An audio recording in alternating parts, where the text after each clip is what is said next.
இன்னைக்கு வந்து பார்த்தீங்கன்னா ஃபிஷ் கறி வந்து எப்படி பண்ணுறதுன்னு பார்க்கலாம். சூப்பராக இருக்கும், டேஸ்ட் வந்து எம்மியாக இருக்கும். என்னோட ஸ்டைல் வந்து நான் செய்கிறேன். ஸோ இதுக்கு தேவையான பொருட்கள் வந்து பார்த்தீங்கன்னா டொமேட்டோ, ஆனியன் அண்ட் தென் பூண்டு வந்து ஊசி வச்சிருக்கேன். அண்ட் தென் பார்த்தீங்கன்னா புளி வந்து ஊற வச்சிருக்கேன். இப்போ வந்து பார்த்தீங்கன்னா நம்ம வந்து ஆயில் வந்து போடலாம். ஆயில் போட்டு நல்லா வந்து காய்ட்டும்.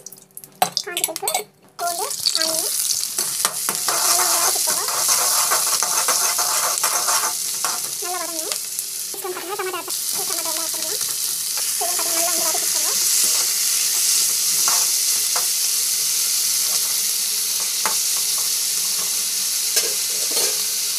புளி வந்து கொஞ்சம் அதிகமாக தான் போடணும். அப்புறம் வந்து டேஸ்ட் நல்லா இருக்கும். நம்ம பார்த்தீங்கன்னா மசாலா வந்து ரெடி பண்ணிட்டோம். அதை வந்து வறுத்து வச்சோம் இல்லையா, ஸோ அதில் வந்து ஆட்டிட்டோம். ஸோ நல்லா வந்து மிக்ஸி வந்து மசிஞ்சிச்சு. ஸோ நம்ம பார்த்தீங்கன்னா ஆயில் வந்து போடலாம். ஆயில் வந்து நல்லா காய்ட்டும்.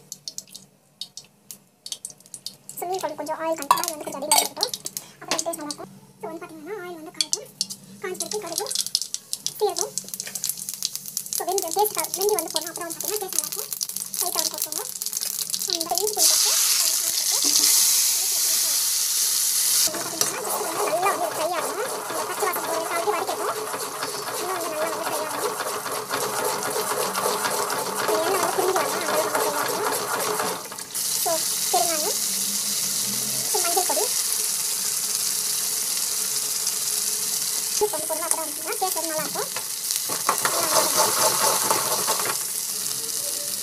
ஸோ மிளகாத்தூள் வந்து ஆட் பண்ணிக்கலாம். ஸோ இதுன்னு பார்த்தீங்கன்னா மிளகாத்தூள் வந்து கொஞ்சம் அதிகமாக வந்து போடணும். அப்புறம் வந்துச்சுன்னா டேஸ்ட் நல்லாயிருக்கும். வந்து காரம் கொஞ்சம் அதிகமாக போடுறேன். இப்போ மீன் குழம்பு பார்த்தீங்கன்னா காரெல்லாம் நல்லா இருந்தால் வந்து சாப்பிட நல்லாயிருக்கும்.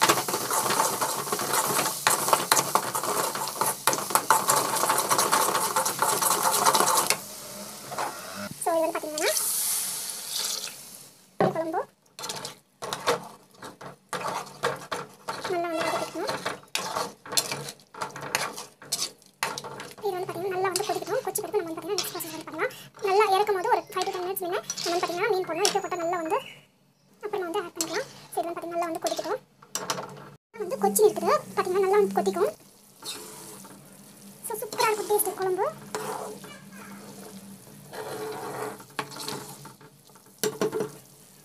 ஃபிஷ் வந்து ஆட் பண்ணிடலாம்.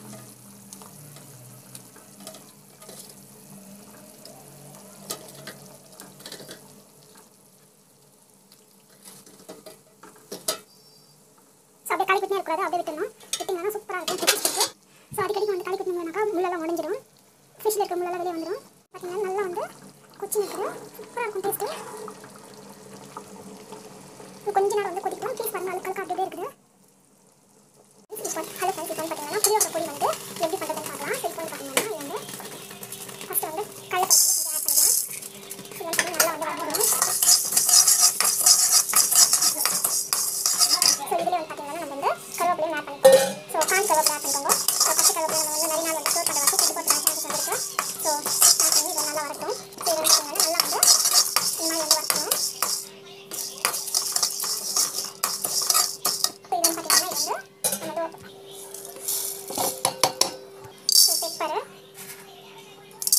பெப்பர் வந்து தேவையான அளவுக்கு பெப்பர் வந்து போட்டுக்கோங்க. அண்ட் இது வந்து பார்த்தீங்கன்னா வெந்தயம் தேவையான அளவுக்கு வெந்தயம் போட்டுக்கோங்க. அண்ட் தென் சீரகம் தேவையான அளவுக்கு வந்து சீரகம் போட்டுக்கணும். இதை வந்து வறுத்துக்கோங்க. என்கிட்ட வந்து தனியாக வந்து ரா தனியாக இல்லை. ஸோ இதான் பார்த்தீங்கன்னா பொடி வந்து கொஞ்சம் ஆட் பண்ணிடுறேன். ஸோ பொடி வந்து ஆட் பண்ணிக்கிறேன். இது வந்து நான் வளர்க்கல. ஸோ தட் நான் வந்து பார்த்தீங்கன்னா சூட்டில் வந்து ஆட் பண்ணி வச்சுருவேன். இதுக்கு வந்து பார்த்தீங்கன்னா ஸ்பெஷலாக வந்து வளர்க்க தேவையில்லை. ஸோ இது வந்து பார்த்தீங்கன்னா நல்லா வந்து வளர்க்கும். டேஸ்ட் சூப்பராக இருக்கும். இது நல்லா வரணும். ரொம்ப வந்து ஆஃப் பண்ணிட்டு வந்துட்டு அப்புறம் போட்டோம்னா நல்லா இருக்காது. இப்போ வந்து பார்த்தீங்கன்னா ஆஃப் பண்ணுறேன். இதையும் வந்து நம்ம பார்த்தீங்கன்னா இது வந்து ஆட் பண்ணிடலாம். ஸோ இப்போ வந்து பார்த்தீங்கன்னா உளுத்தம் பருப்பு போட்டு இது வறுக்கணும். ஸோ நல்லா வந்து வறுத்துக்கோங்க. இது வந்து பார்த்தீங்கன்னா கலர் சேஞ்ச் ஆகும் வறுத்துக்கணும். இதில் வந்து பார்த்தீங்கன்னா நம்ம வந்து பெருங்காயம் வந்து ஆட் பண்ணிக்கிறோம். ஸோ இது வந்து பார்த்தீங்கன்னா இது வந்து நல்லா வந்து வறுத்துக்கோங்க.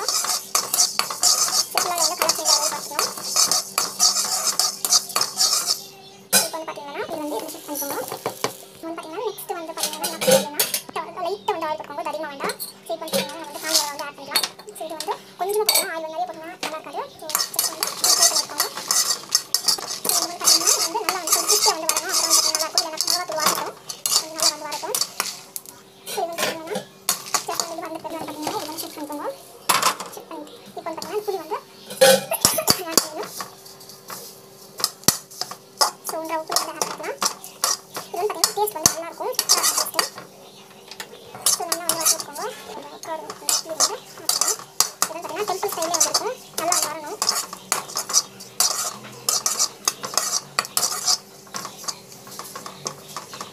சால்ட் போடுறதுனா நம்ம கல்லுப்பு போட்டுக்கலாம். இதில் வந்து இந்த அளவுக்கு வந்து வந்துடணும்.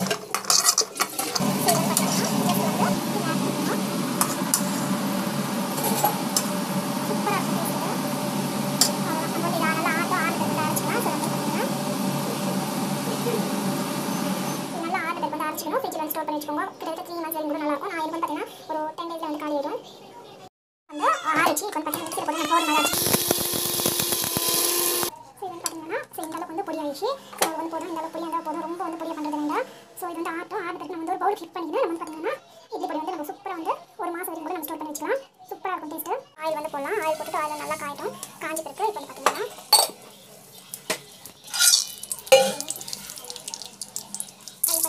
இது கொஞ்சம் ஃப்ரை ஆகும். கடுகு, சீரகம், இதெல்லாம் வந்து வதக்கலாம்.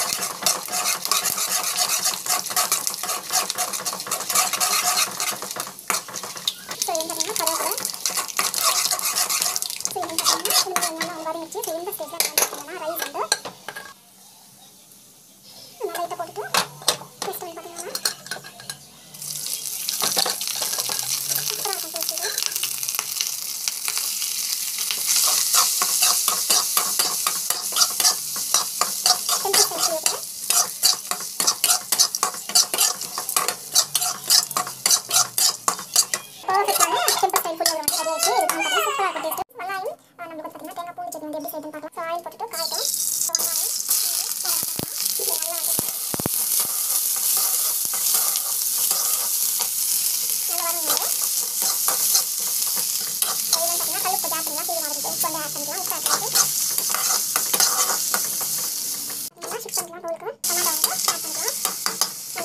டிஷ்வாஷர் வந்து எப்படி ரெடி பண்ணுறதுன்னு பார்க்கலாம். இது வந்து பார்த்தீங்கன்னா நம்ம வந்து லெமன் வந்து எடுத்துருக்கோம். லெமன் எடுத்துட்டு அது வந்து பார்த்தீங்கன்னா நல்லா வந்து ஓவர் நைட் வந்து ஊற வச்சு வச்சிருக்கேன்.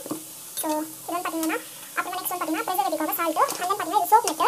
இது வந்து பார்த்தீங்கன்னா இது வந்து சிட்ரிக் நான் வந்து இதே ஷாம்பாவும் நம்ம யூஸ் பண்ணலாம். ஒன்றுமே கிடையாது. நம்ம வந்து சோப் நெட் வந்து எடுத்து வச்சிருக்கோம். இது கிட்டத்தட்ட எடுத்து வந்து 2 months ஆச்சு. இது வந்து பார்த்தீங்கன்னா இது வந்து ப்ரெசர்வேட்டிவ்காக நான் வந்து சிட்ரிக் பயோ ஆட் பண்ணியிருக்கேன். ஸோ இப்போ வந்து பார்த்தீங்கன்னா இது வந்து இந்த வாட்டர் வந்து இதில் ஆட் பண்ணலாம். மிக்ஸியில் போட்டு அரைச்சிக்கலாம். ஸோ இது வந்து பார்த்தீங்கன்னா ப்ரெசர்வேட்டிவ்காக நம்மளோட வந்து டிஷ் வாஷ் வந்து நல்லா வந்து க்ளீனாக வந்து வாஷ் பண்ணியிருக்காங்க. மிக்ஸியில் அரைச்சிக்கலாம். போட்டு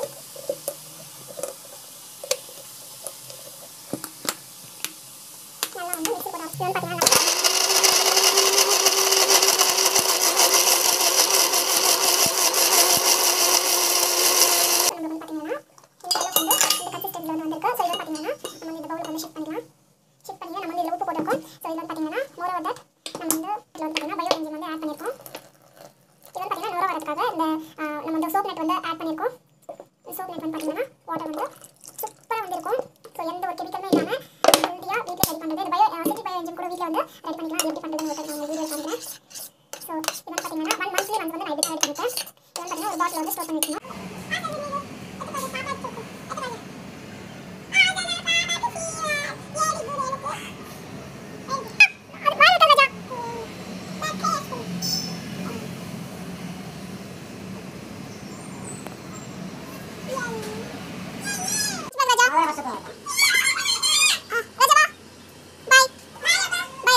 அடுத்து நம்ம ஆஃப் பண்ணிடணும்.